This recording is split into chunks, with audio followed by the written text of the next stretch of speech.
Hi, welcome to Pavan star media. இன்னைக்கு பார்க்கக்கூடிய video என்ன அப்படின்னா கருவேப்பிலை குழம்பு. இந்த கருவேப்பிலை குழம்பு நம்ம எப்படி செய்யலாம் அப்படிங்கிற ஒரு வீடியோவை தான் நான் உங்களுக்கு காமிக்க போறேன். ஒன்றும் இல்லை, அதுக்கு தேவையான பொருளை வச்சிருக்கேன் பாருங்க. கருவேப்பிலை, சின்ன வெங்காயம், பூண்டு, கொஞ்சம் புளி, ஒரே ஒரு தக்காளி. இதை வச்சுதான் நம்ம கருவேப்பிலை குழம்பு எப்படி ரெடி பண்ணுன்றது காமிக்க போறேன். இதுல ஃபர்ஸ்ட் கருவேப்பிலையை பத்தி தெரிஞ்சுக்குவோம். இந்த கருவேப்பிலையில என்ன நன்மை இருக்கு அப்படிங்கறத விஷயத்த தெரிஞ்சுக்கலாம்.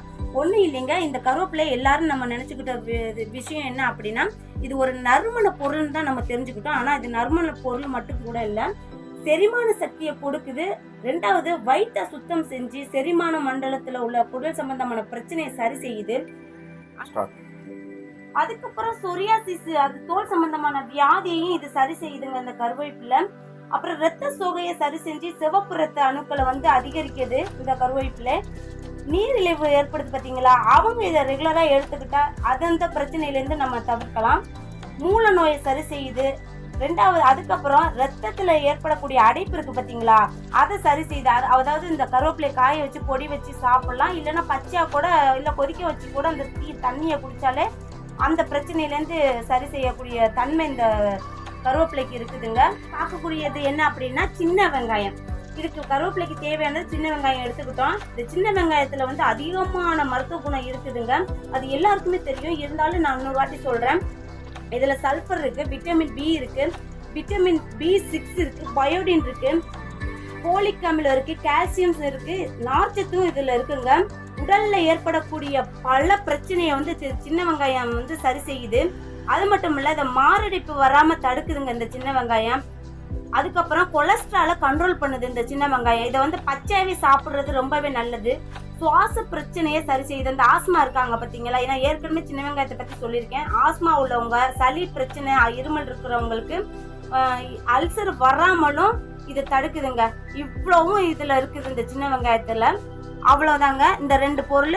மூணாவது என்ன அப்படின்னா பூண்டு எடுத்துக்கிட்டோம். பூண்டு தேவையான அளவு நாங்க பூண்டு எடுத்துக்கிட்டேன். அதுக்கப்புறம் புளி கொஞ்சம், அதுக்கப்புறம் என்ன பண்ணோம்னா ஒரே ஒரு தக்காளி, அவ்வளவுதான். இது எல்லாத்தையும் என்ன பண்றோம் அப்படின்னா மிக்சியில போட்டு அடிச்சுக்கிறணும். இப்போ இந்த சின்ன வெங்காயம், பூண்டு, கருவேப்பிலை இந்த மூணையும் என்ன பண்றோம் அப்படின்னா மிக்சியில போட்டு நல்லா அடிச்சு எடுத்துக்கிறோனுங்க. புளியும் இந்த தக்காளியையும் அதுக்கப்புறம் தான் கரைச்சி விட்டுக்கிறோம். நான் செய்யற மாதிரி ஃபாலோ பண்ணாவே போதுங்க. பாருங்க, நான் மூணையும் சேர்த்து மிக்சியில அடிச்சு வச்சிருக்கேன். என்கிட்ட அம்மி இல்ல. உங்க வீட்டுல அம்மி இருந்துச்சுன்னா அம்மியில அரைச்சு வச்சுக்கோங்க. ஏன்னா அம்மியில அரைச்சி பச்சையா அரைச்சி பண்ணுனா நல்லா டேஸ்டா இருக்கும். அம்மியோட டேஸ்ட் ஒரு தனின்னு சொல்லுவாங்க. அதை என்கிட்ட அம்மியிலனாலும் மிக்சியில அடிச்சு வச்சுக்கிட்டு இந்த மாதிரி நீங்களும் அரைச்சு வச்சுக்கோங்க. அதுக்கப்புறம் மிக்சில இருந்து இன்னொன்னு பாத்திரத்துல மாத்திருக்கேன். இது மேல என்ன பண்ணணும்னா இந்த தக்காளியை நல்லா மசிச்சு விட்டுக்கோங்க. கையிலே மசிச்சு விட்டுக்கோங்க. நல்லா மசிச்சு எல்லாத்தையும் மிக்ஸ் பண்ணிக்கோங்க.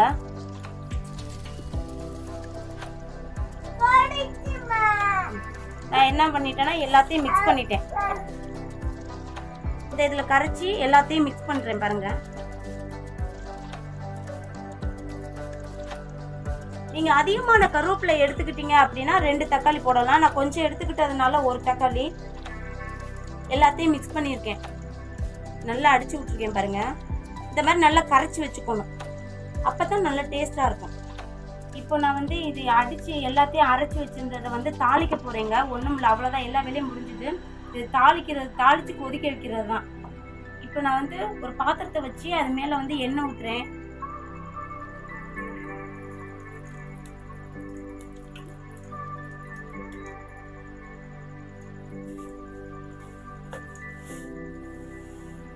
தேவையான அளவு கடுகு.